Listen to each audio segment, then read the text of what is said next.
how does Visory suggest that accounting firms protect their clients' private data from getting stolen or seen by the wrong people?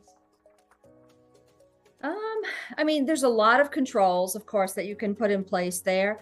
But I like to say, be aware and be thoughtful of where that information is stored, right?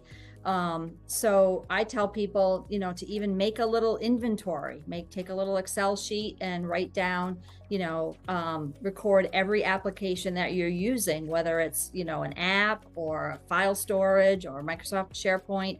List every place where you have clients' data, and then kind of next to it, put, is MFA enabled, are strong passwords enforced, things like that.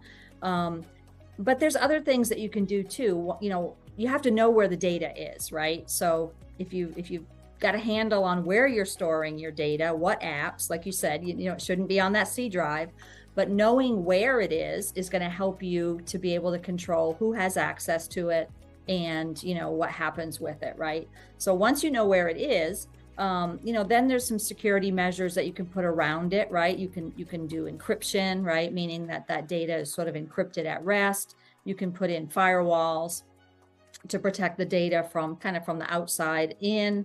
Access controls, meaning that people have to have certain permissions to get to it. And, not everything is just open to everybody, right? That kind of goes back to the AI thing again, right? If you've got, 10 employees and everybody has kind of full access to everything, they could do an AI search and come across, bonus data or payroll data or something that they shouldn't see.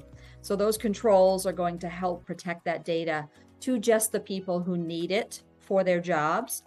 And then also kind of monitoring again through, you a lot of times you'll need the help of an IT firm to help you with that monitoring and that auditing of your data, looking for any vulnerabilities. I know, Visory can help people. We have various products at various levels that do basic to advanced kinds of things. And then lastly, people don't talk about this too much, but I would say to think about your data, your client's data, think about how long you're legally obligated to keep it. And then, kind of archive or, kind of take the data that is just sitting around that you're not using on a day-to-day basis and kind of move it to a more secure place, right? Because again, we go back to that kind of that geofencing of, the bigger your footprint, the more exposure you have. So do you really need to keep, 20 years worth of, client data, accessible all in one place? If you're just working with the current stuff, you can move the other stuff to kind of an archive location.